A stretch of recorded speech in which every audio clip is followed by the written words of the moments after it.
बिस्मिल्लाहिर्रहमानिर्रहीम। अस्सलाम वालेकुम नादरीन, आप यूट्यूब चैनल देख रहे हैं। मैं इमरान खान हूँ। नादरीन, जब भी इमरान खान साहब एक नई तहरीक शुरू करने की बात करते हैं तो कोई ना कोई साजिश शुरू हो जाती है। यानी कभी ये कहा जाता है कि बातचीत चल रही है, कभी ये कहा जाता है कि इसको रोक लें, फलां चीज़ कर दी जाएगी। तो ट्रक की एक बत्ती के पीछे हमेशा लगाया जाता है। पार्टी के अंदर तकसीम पैदा करने की कोशिश की जाती है, लोगों को लड़वाया जाता है, लोगों को डिस्करेज किया जाता है, डंडे का इस्तेमाल भी किया जाता है। बहुत सारे टैक्टिक्स जो हैं वो इस्तेमाल किए जाते हैं ताकि एहतजाजी तहरीक ना चल सके। और ये काम ज़्यादातर पाकिस्तान की एस्टेब्लिशमेंट और जो मौजूदा रजीम है, हुकूमत है, ये मिलकर करते हैं।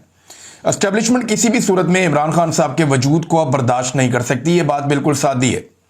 एस्टेब्लिशमेंट को कभी भी किसी सियासतदान ने इतना नुकसान पाकिस्तान में नहीं पहुंचाया जितना इमरान खान साहब ने पहुंचा दिया है। पाकिस्तान का एक एक बच्चा अब जानता है कि पाकिस्तान के मसाइल के लिए जिम्मेदार एस्टेब्लिशमेंट के बंद कमरों में किए गए गलत फैसले हैं। जब तक ये फैसलों का इख्तियार अवाम के पास नहीं आएगा या अवामी मुंतखब नुमाइंदों के पास नहीं आएगा, तब तक पाकिस्तान आगे नहीं बढ़ पाएगा। ये चीज़ किसी दौर में नवाज शरीफ को समझ आई थी, बेनज़ीर भुट्टो को भी समझ आई थी, लेकिन नवाज शरीफ साहब ने ऐसा लगता है कि कंप्रोमाइज़ कर लिया और उन्हें समझ आ गई कि जिंदा रहने का तरीका और सियासत में जिंदा रहने का तरीका यही है कि कंप्रोमाइज़ करें और अपने खानदान के लिए इक़्तिदार का एक हिस्सा लेते रहें एस्टेब्लिशमेंट से। एक हिस्सा मैंने इसलिए कहा कि इसमें ज़्यादातर चीज़ें जो हैं वो एस्टेब्लिशमेंट के हाथ में ही रहती हैं। इस मरतबा पाकिस्तान तहरीक इंसाफ को तकसीम करने के लिए जो हमला हुआ वो तहरीक इंसाफ के बाहर से नहीं हुआ, वो तहरीक इंसाफ के अंदर से हुआ। मैं आपको वो बाद में बताता हूँ, लेकिन पहले आप ये जुनैद अकबर साहब का स्टेटमेंट है, ये देखें तो काफ़ी क्लैरिटी आ जाएगी, आपको चीज़ों का आइडिया हो जाएगा कि ये हुआ क्या और किया किसने और इसका नतीजा क्या निकल रहा है। जो जुनैद अकबर साहब हैं, ये जहाँ पे हुकूमत है पाकिस्तान तहरीक इंसाफ की, वो सबसे इंपॉर्टेंट सूबा है क्योंकि वहीं से वो अवामी पावर इकट्ठी कर सकते हैं। पंजाब के अंदर तो 10 बंदे इकट्ठे हो जाएं तो वो डंडे मारते हैं, दहशतगर्दी के पर्चे कर देते हैं, घरों के अंदर घुस जाते हैं, लोगों की इमलाक तोड़ देते हैं, गाड़ियाँ तोड़ देते हैं, तबाही फेर देते हैं। तो यहाँ पर तो बहुत ब्रूटैलिटी है, जुल्म है, जबर है, फस्तायत है। तो पंजाब में तो हिलने भी नहीं देते, पूरे निज़ाम को बांधा हुआ है। जबकि खैबर पख्तूनख्वा में जो है वो वहां से एक पावर पंप होती है और इकट्ठे हो जाते हैं लोग और वो चल पड़ते हैं इमरान खान साहब के लिए। तो वहां जुनैद अकबर साहब को इमरान खान साहब ने बनाया था पाकिस्तान तहरीक इंसाफ का सूबाई सदर। अब सूबाई सदर जो है उसके पास बहुत सारे इख्तियारात होते हैं, लेकिन जुनैद अकबर साहब खुद एक बेबसी की तस्वीर बने हुए हैं। उन्होंने एक इंटरव्यू दिया और उसमें उन्होंने अपनी सूबाई हुकूमत के ऊपर संगीन तरीन इल्जामात लगा दिए। जुनैद अकबर साहब कहते हैं जनाब के जो लोग जलसा करवाते हैं इमरान खान साहब के कहने के मुताबिक और हमारी हदायत के मुताबिक, उन लोगों के लिए खैबर पख्तूनख्वा में ज़िंदगी तंग कर दी जाती है। उन्होंने आतिफ खान का, शराम तरकई का और असद कैसर वगैरह का नाम भी लिया। उन्होंने कहा जी वो कहते हैं कि हमने जलसा कराया तब से लेकर अब सूबाई हुकूमत हमारा कोई भी काम नहीं होने दे रही। जुनैद अकबर कहते हैं कि मेरा अपना कोई काम नहीं हो रहा, सूबाई सदर हूं मैं, ब्यूरोक्रेसी बिल्कुल ताउन नहीं कर रही। जब उनसे पूछते हैं तो वो कहते हैं जी वज़ीर आला हाउस से मैं मना किया गया, सूबाई हुकूमत ने मैं मना कर दिया। वो कहते हैं जब मैंने जाके पार्टी के जो मौजूदा चेयरमैन है बैरिस्टर गौहर, उन्हें शिकायत लगाई तो जनाब पता चलता है कि उनके अपने काम नहीं हो रहे, उनके अपने इलाके में काम रुके हुए हैं और वहाँ की जो ब्यूरोक्रेसी है वो उनकी भी बात नहीं मानती। तो ये एक बेबसी है जिसका उन्होंने इजहार किया। अहमद मीर साहब के प्रोग्राम में वो बातचीत कर रहे थे और वो ये कह रहे हैं कि डीपीओ की बात करें या डीसी की बात करें, कोई हमारी बात नहीं सुनता, बल्कि बैरिस्टर सैफ वो काम करते हैं जो हम कहते हैं उसके बिल्कुल उल्टा कर देते हैं। यानी अभी तैमूर झगड़ा साहब कह रहे थे कि मुझे अगर जाना है इमरान खान साहब को मिलने के लिए तो मुझे कोई हॉलीवुड की फिल्म की तरह अपने मुंह के ऊपर बैरिस्टर सैफ का नकाब पहनना पड़ेगा, फिर शायद जाकर मैं इमरान खान साहब से मुलाकात कर सकूं, वरना तो मुलाकात भी नहीं होने देते। अब ऐसा लगता है कि ये जो अभी तकसीम पैदा की गई है पाकिस्तान तहरीक इंसाफ में, ये जानबूझकर पैदा की गई है। तहरीक इंसाफ के बहुत सारे लोग ये कह रहे हैं कि ये तकसीम पैदा नहीं होनी चाहिए थी, चाहे उसका ताल्लुक एक ग्रुप से है, दूसरे से है, तीसरे से है, चौथे से है, वो तमाम ग्रुप यही कह रहे हैं कि ये तकसीम पैदा नहीं होनी चाहिए थी। ये तकसीम पैदा हुई कैसे? देखिए, तकसीम के नतीजे में होता यह है कि अवामी रद्द-ए-अमल आता है और इस तकसीम का फायदा यह होता है कि जो तहरीक चलने वाली होती है वो तहरीक चलने से पहले ठप हो जाती है। अभी यही इस मरतबा किया गया। देखें, कुछ चीजें ऐसी थीं कि हुकूमत गिरने के खतरे के बावजूद खैबर पख्तूनख्वा की हुकूमत बजट पास करने के हवाले से कर सकती थी। यानी हुकूमत भी बचा सकते थे और चीज़ों को अच्छे तरीके से भी कर सकते थे। मिसाल के तौर पे इमरान खान साहब से मिलने की कोशिश की जा सकती थी, जो कोशिश बिल्कुल नहीं की गई। देखिए, अगर बैरिस्टर सैफ जाता है और जाकर इमरान खान साहब से मिल लेता है तो वो तो एक सिर्फ वजीर आला के साथ काम करने वाला आदमी है। अगर बैरिस्टर सैफ जाकर इमरान खान साहब से मिल लेता है तो वजीर आला क्यों नहीं मिल सकता? यह सवाल वजीर आला को अपने आप से पूछना चाहिए कि इस आदमी में ऐसा क्या है कि इसको मिलिट्री एस्टेब्लिशमेंट इमरान खान से मिलवा देती है। इसमें ऐसा क्या है कि इसको मिलवाती है और बाकी लोगों को नहीं मिलवाती? क्या यह मिलिट्री एस्टेब्लिशमेंट का वफादार है या इमरान खान का वफादार है? ये अली अमीन गंडापुर का वफादार है या किसी और का वफादार है? वैसे मैं आपको बता चुका हूं कि वो खैबर पख्तूनख्वा का मोहसिन नकवी है, बैरिस्टर सैफ। अब वो जितनी मर्जी सफाइयां देता रहे, एक्चुअली तो वो यही है। इमरान खान साहब से मिलने की कोशिश की जा सकती थी, जो नहीं की गई। मुलाकात ना होने की सूरत में एहतजाज रिकॉर्ड करवाया जा सकता था, जो नहीं किया गया। और बजट को अचानक पास करने की बजाय सियासी कमेटी के मशवरे के मुताबिक 27 जून को पास किया जा सकता था, या कम से कम बजट को पंजाब के, वफाक के और सिंध की हुकूमतों के बाद पास कर लेते। पहले उन्हें बजट पास करने देते, थोड़ा सा प्रेशर बना लेते। अपनी हुकूमत बचाना जरूरी था तो बजट पास करना ही पड़ना था। लेकिन जिस भोंडे अंदाज में यह सब कुछ किया गया, उससे तो ऐसा दिखाई देता है कि शायद जानबूझकर पाकिस्तान तहरीक इंसाफ को तकसीम करने की एक साजिश की गई है। अब तरीकाकार क्या है? देखिए, अभी इससे निकलने का तरीकाकार सिर्फ और सिर्फ एक एहतजाजी तहरीक है, जिसके बारे में इमरान खान साहब पहले ही अहकाम दे चुके हैं कि एहतजाजी तहरीक चलाई जाए। पाकिस्तान तहरीक इंसाफ को एहतजाजी तहरीक चलानी पड़ेगी, लेकिन इस मरतबा एक मुख्तलिफ हिकमत अमली के साथ आना होगा। और इसके बारे में डिस्कशन पाकिस्तान तहरीक इंसाफ में हुई थी। जो पाकिस्तान तहरीक इंसाफ में डिस्कशन हुई थी और जो इमरान खान साहब का लाइन ऑफ एक्शन इस मरतबा दिखाई दे रहा था, वो ये नहीं है कि सारे लोग इकट्ठे होकर इस्लामाबाद की तरफ जाएंगे। इस मरतबा जो उनका लाइन ऑफ एक्शन था, ये और ये मैं आपको बता रहा हूं, ये वो लोग या जो पाकिस्तान तहरीक इंसाफ के अंदर से खबरें आ रही हैं या जो चीजें पब्लिक हो चुकी हैं, उनके बारे में बता रहा हूं मैं आपको कि इनका लाइन ऑफ एक्शन ये था कि पूरे पाकिस्तान को बंद करेंगे, मेन शाहराहें पाकिस्तान की बंद करेंगे और बहुत सारी जो एनर्जी समेत दीगर बहुत सारी चीजों की जो सप्लाई है उसको बंद कर देंगे। पाकिस्तान तहरीक इंसाफ के कारकुन मुख्तलिफ इलाकों में बड़े पैमाने पर निकल कर, और अगर इस तरह की एक्टिविटी हो जाती है, सप्लाई बंद हो जाती है, शाहराहें बंद हो जाती हैं, रास्ते बंद हो जाते हैं, या अमली तौर पे पाकिस्तान तहरीक इंसाफ, देखें वो मुल्क की एक बहुत बड़ी ताकत तो है, तो उन्हें एक मोमेंटम बनाना पड़ेगा ना तहरीक का। और अगर वो मोमेंटम बनता है और उसके बाद वो मुल्क को जैम करने में कामयाब हो जाते हैं, तो ये एक बहुत बड़ा प्रेशर होगा, इंटरनेशनल लेवल की न्यूज बनेगी, पाकिस्तान के अंदर एक बहुत बड़ी खबर बनेगी और एक बहुत बड़ा प्रेशर क्रिएट होगा। और उस प्रेशर के नतीजे में पाकिस्तान की एस्टेब्लिशमेंट को शायद कोई कड़वा घूंट करना पड़ जाए, जो अभी वो करने के मूड में नहीं है। इंडिया पाकिस्तान मार्के के बाद पाकिस्तान की एस्टेब्लिशमेंट को ऐसा लगता है कि जो अवाम उन्हें बुरा भला कह रही थी, शायद अब नहीं कह रही। लेकिन ये उनकी गलतफहमी है, ये एक ऑप्टिक्स जरूर क्रिएट हो गए हैं। लेकिन जब भी वो कोई पॉलिटिकल मिस्टेक करेंगे या कोई ऐसी चीज करेंगे, यानी अभी मैं देख रहा हूं हमारे जो मिलिट्री अफसरान हैं वो नौजवानों से मिलते हैं जाकर, कभी मदारस में, कभी स्कूलों में, कभी कॉलेजेस में, मुख्तलिफ जगहों पे इंटरेक्शंस कर रहे हैं। वो जो एक इमेज बिल्डिंग है वो की जा रही है, लेकिन मेरा नहीं ख्याल कि ये चीजें काम करेंगी। एक झटका, एक वाकया, एक गलती दोबारा लाकर वहीं खड़ा कर देगा जहां से मामला बहुत खराब हो गया था। लिहाजा गलती की गुंजाइश निश्ता करना यह पड़ेगा कि अवाम को अवाम का मैंडेट देना पड़ेगा, अवाम को उनके राइट्स देने पड़ेंगे। आप लोगों के हुकूक छीन कर लोगों को इस बात पर कायल नहीं कर सकते कि आप हुकूक के बगैर ज्यादा बेहतर हैं। ये आप नहीं कर पाएंगे और ये हो ही नहीं सकता, पूरी दुनिया में नहीं हो सकता, तो पाकिस्तान में कैसे हो जाएगा।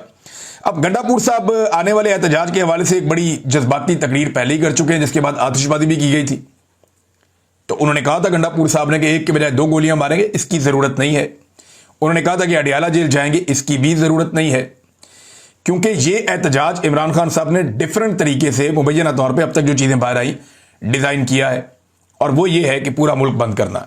तो खैबर पख्तूनख्वा की गवर्नमेंट और खैबर पख्तूनख्वा के जो पाकिस्तान तहरीक इंसाफ के लोग हैं वो क्या कर सकते हैं, पंजाब में क्या हो सकता है, सिंध में और बलूचिस्तान में क्या हो सकता है, इसके ऊपर हम आने वाले वीलॉग्स में बात करेंगे।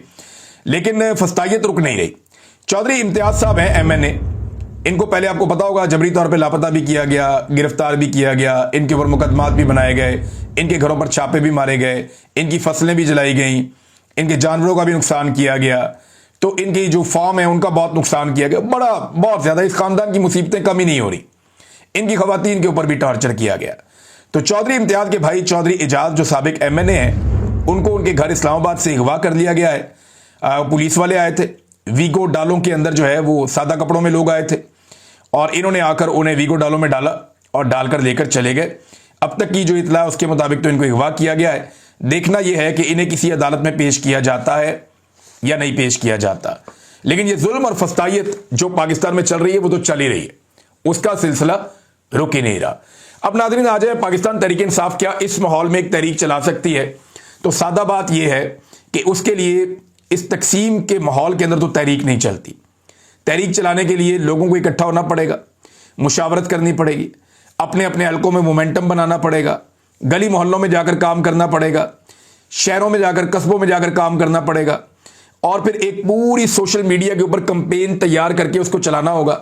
बजाय इसके कि तहरीक इंसाफ के लोग सोशल मीडिया को गालियां दें, वो सोशल मीडिया को अपनी ताकत बनाएं, जैसे कि इमरान खान साहब ने सोशल मीडिया को अपनी ताकत बनाया। वो हमेशा सोशल मीडिया को खराज तहसीन पेश करते हैं और उल्टा जो है पार्टी के लोग सोशल मीडिया के ऊपर चढ़ाई कर देते हैं। अगर इस बजट को इस भोंडे अंदाज में पास ना करवाया जाता तो सोशल मीडिया इस सारी चीज को किसी और तरह देख रहा होता। लेकिन क्योंकि एक भोंडे अंदाज में, एक अजीबोगरीब तरीके से यह बजट पास करवाया गया, तो लगता है कि डेलिब्रेट एफर्ट थी कि एक तकसीम पैदा हो जाए। बहरहाल इससे बचने का तरीका यही कि एक तहरीक फौरी तौर पर शुरू की जाए और उस तहरीक के लिए जो है मोमेंटम बनाया जाए, और मोमेंटम बनते बनते बनता है, एकदम नहीं होता। अभी देखें गर्मी बहुत ज्यादा है पाकिस्तान में। अब अगर जून के महीने के एंड में कोई तहरीक शुरू भी की जाएगी, मुहर्रमुल हराम शुरू हो गया है और आगे सफर का महीना है और ये इंतहाई गर्म महीने हैं, तो अगस्त तक तो कोई तहरीक चल नहीं सकती। जुलाई का महीना पूरा गुजारना पड़ेगा और यही जून का महीना और जुलाई का महीना, इसमें एक मोमेंटम बन सकता है और अगस्त के मिड के बाद जो तहरीक है वो अमली शक्ल इख्तियार कर सकती है और फिर पाकिस्तान तहरीक इंसाफ एक बड़ी तहरीक चला भी सकती है। ऐसा नहीं है, बहुत बड़ी पार्टी है, बहुत ताकतवर पार्टी है, और जो कचूबर निकाल दिया अवाम का मौजूदा हुक्मरानों ने, तो उसके बाद तो तहरीक चलाना कोई मुश्किल होना भी नहीं चाहिए। अभी ये जो कुछ भी हो रहा है पाकिस्तान में, इसका फायदा मौजूदा रजीम को हो रहा है। उनका बजट, उसके ऊपर कोई बात नहीं कर रहा। बजट में जो उन्होंने अवाम की कमर तोड़ी, उसके ऊपर कोई बात नहीं कर रहा। IMF का बजट एज इट इज मंजूर कर दिया, उस पर कोई बात नहीं कर रहा। पंजाब के बजट के अंदर ऐसे ऐसे खांचे हैं, उसके ऊपर कोई बात नहीं कर रहा। खैबर पख्तूनख्वा के अपने बजट के ऊपर कोई बात नहीं कर रहा। बात क्या हो रही है जी? तहरीक इंसाफ में तकसीम पैदा हो गई है। भाई यहां पे डिस्कशन होनी चाहिए कि हुकूमत ने क्या गंद मारा है, किसान के साथ क्या किया, मजदूर के साथ क्या किया, आम पाकिस्तानियों के साथ क्या किया। 50% के करीब लोग जो है वो गुर्बत की लकीर से नीचे चले गए हैं। लोग पाकिस्तान छोड़ छोड़ के बाहर जा रहे हैं, सरमायाकारी पाकिस्तान में आ नहीं रही। इन चीजों पे बात करने की बजाय बजट के दिनों में बात ये हो रही है कि जनाब पाकिस्तान तहरीक इंसाफ में तकसीम कैसे पैदा हो गई, और ये तकसीम डेलिबरेटली पैदा की गई है। एक और बहुत बड़ी खबर है नादरीन, और ये खबर अमेरिका के हवाले से और इसराइल के हवाले से है, और गजा में जंगबंदी होने जा रही है, ये अब दावा किया जा रहा है।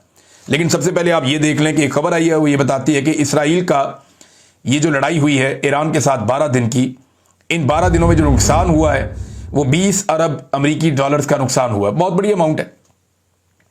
पाकिस्तान के ज़र मुबादला के जो टोटल ज़खायर हैं उनसे भी बड़ी अमाउंट है। जितना पैसा IMF से पाकिस्तान ने 3 साल में लेना है उससे 3 गुना बड़ी अमाउंट है। तो हमारे लिए तो ये बहुत बड़ी अमाउंट है। लेकिन इसराइल के लिए कितना पैसा है ये देखना होगा ना। तो इसराइल का जो कौमी खजाना है या जो उनके फॉरेन रिजर्व्स हैं इसराइल के, वो 220 अरब डॉलर से जायद के। तो उनको ये 20 अरब डॉलर इतना नहीं दुखता जितना पाकिस्तान को दुख सकता है। या ईरान की जो हालत है वो इसराइल जैसी तो अच्छी नहीं है मईशत में, तो ईरान के लिए माशी दबाव ज्यादा हो सकता है। इसराइल का 20 अरब डॉलर का नुकसान हुआ, लेकिन जो इसराइल का एक्चुअल नुकसान ईरान ने किया ना, उन्होंने इसराइल की जो है मिथ तोड़ के रख दी कि ये नाकाबिले तस्खीर है, इनके ऊपर कोई अटैक नहीं कर सकता, इनको मारो तो इनको चोट नहीं लगती। तो ईरान ने ये जो नुकसान कर दिया, ये तो सैकड़ों अरब डॉलर से ज्यादा बड़ा नुकसान है जो ईरान ने इसराइल का कर दिया। और बाकी रही सही कसर डोनाल्ड ट्रंप ने निकाल दी, जिसमें उन्होंने कहा जी इसराइल को बहुत मार पड़ी है और मैंने इसराइल को बचाया ईरान से। ये उन्होंने अपना एक क्रेडिट भी ले लिया और इसराइल की ऐसी तैसी भी फेर दी कि जनाब आपको तो बहुत मार पड़ी है। अब जो चीजें तय हुई हैं वो मैं आपके सामने रख देता हूं। अमेरिका और इसराइल ने गजा में जंगबंदी के हवाले से एक फैसला किया है और इस हवाले से इंटरनेशनल मीडिया में खबरें आ रही हैं। उम्मीद की जा रही है कि 2 हफ्तों में गजा में जंगबंदी हो जाएगी। जंगबंदी की शराइत क्या है और किन शराइत के ऊपर यह जंगबंदी होगी, ये चीजें मैं आपके सामने रख देता हूं। ये 2 हफ्ते के अंदर जंगबंदी होगी और 4 अरब ममालिक हैं जो गजा का कंट्रोल संभाल लेंगे, वहां की हुकूमत संभालेंगे, उनका इंतजाम संभालेंगे, जिनमें 2 मुल्कों के नाम आ गए हैं। एक मिस्र है और दूसरा UAE है। ये 2 ममालिक के नाम आ गए। 2 ममालिक के मजीद नाम आ जाएंगे जो गजा का इंतजाम संभालेंगे। हो सकता है एक मुल्क सऊदी अरब हो या एक मुल्क जो है वो उर्दन हो सकता है, और इसके बाद उन्होंने कहा जी कि हमास जो है वो यहां से जिलावतन किया जाएगा उनके लोगों को, और जो लोग यहां से जाना चाहेंगे, जो फलस्तीनी इस इलाके को छोड़ना चाहेंगे, तो मुसलमान ममालिक उनके लिए जगह फराहम करेंगे। अच्छा जी, इसके बाद ये है कि जो यरगमाली हैं उन्हें आज़ाद भी करवाया जाएगा, ये भी एक इसके अंदर शर्त शामिल है। और फिर ये भी बताया जाएगा कि आलमी सतह पे बहुत सारे ममालिक जो हैं वो गजा के बेशुमार बाशिंदों को कबूल करेंगे जो हिजरत करके गजा से दूसरे इलाकों में जाना चाहते हैं। अच्छा जी, एक आपको मैं याद दिला दूं कि अब्राहम अकॉर्ड हुआ था। अब्राहम अकॉर्ड ये 2020 में हुआ था, और इसके मुताबिक 2 मुल्कों ने तस्लीम कर दिया था इसराइल को, और 2 मुल्क मजीद थे जिनके बारे में कहा जा रहा था कि ये तस्लीम करेंगे, और ये 4 मुल्क इसके अंदर शुरू में शामिल थे, United states of America, Israel और यूएई और बहरीन। यूएई ने और बहरीन ने 2020 में इसराइल को तस्लीम किया था। इसको अब्राहम अकॉर्ड का नाम दिया गया था, जबकि अगले मरले में मराकश ने और सूडान ने तस्लीम करना था इसराइल को। अब वो ये कह रहे हैं कि मजीद अरब ममालिक इसराइल को तस्लीम करेंगे, और इसके अंदर एक बड़ा अजीबोगरीब दावा है, और वो दावा ये कहता है खबरों के मुताबिक कि अब्राहम का जो मुआहिदा है उसकी तौसीक की जाएगी। शाम और सऊदी अरब समेत मजीद अरब ममालिक और दीगर मुस्लिम ममालिक इसराइल को तस्लीम करेंगे और सरकारी ताल्लुकात कायम करेंगे, इसके ऊपर उन्हें मजबूर किया जाएगा। ये जनाब एक बहुत बड़ी खबर, दावा जो है अखबार का ये है, और ये इसराइल ह्यूम अखबार जो है उसके अंदर ये छपा है, और दीगर कई जगहों पे ये खबर आई है। दावा इसमें किया जा रहा है कि जनाब ये ममालिक इसराइल को तस्लीम कर लेंगे, लेकिन इन ममालिक की तरफ से ऐसी कोई बात नहीं की गई, ना सऊदी अरब की जानिब से की गई, ना ही कोई बात शाम की जानिब से की गई, ना कोई दीगर मुसलमान मुल्कों की जानिब से की गई। लेकिन ये एक इसराइली अखबार का दावा है। आने वाले दिनों में देख लेते हैं कि जनाब ये दावा सच साबित होता है या नहीं होता। अमेरिका जो है वो यहूदिया और सामरिया में महदूद इसराइली खुद मुख्तारी के नफाज को तस्लीम करेगा, और ये 2 रियासतों का जो तस्वर है उसके मुताबिक इस्लाहात होंगी और मामला आगे बढ़ेगा।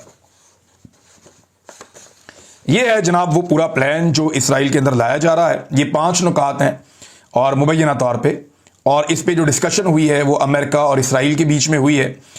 अगर गजा में जंगबंदी हो जाती है और फ़लस्तीनियों को उनका हक मिल जाता है, तो फिर तो ये एक नई ऐसी सूरत हाल होगी जिसमें इस खित्ते में देर पा अमन की तवक्को की जा सकती है। अदरवाइज फिर अमन जो है वो इस खित्ते में ख्वाब ही रह जाएगा। नाज़रीन, जाते जाते खबर आपको मैं और देता हूं। CNN ने खबर दी थी, और वो खबर उन्होंने दी थी अमेरिकन इंटेलिजेंस इदारों की जो इब्तदाई रिपोर्ट्स हैं उनके मुताबिक। CNN ने दावा किया था कि ईरान का कोई जौहरी तनसीबात का ऐसा नुकसान नहीं हुआ जिसके बाद उसका जो एटमी प्रोग्राम है वो रुक जाए। ये CNN ने पहले दावा किया था, लेकिन उसके बाद पूरी की पूरी जो अमेरिकन इंतजामिया है उन्होंने यलगार कर दी, और अब वहां से खबरें ये दी जा रही है कि नहीं, ईरान का बहुत नुकसान हो गया, ईरान कई साल पीछे चला गया और उसको बहुत टाइम लगेगा अपने एटमी जो मामला हैं उनको दुरुस्त करने में, और अपनी एटमी तनसीबात के ऊपर दोबारा उस सतह पे पहुंचने में जहां पे वो माजी में पहुंचा हुआ था। अब ये दावा किया जा रहा है, लेकिन जो पहली वाली खबर है उसकी तरदीद अब अमेरिका से तो आ रही है, लेकिन ईरान का दावा यह है कि खबर वही ठीक थी। ईरान का यह दावा है कि उनके एटमी असासों को वो नुकसान नहीं पहुंचाया जा सकता या जा सका जिसका दावा अमेरिका ने और इसराइल ने किया है। तो अब तक के लिए इतना ही। अपना ख्याल रखिएगा, अपने इस चैनल का भी। अल्लाह हाफिज़।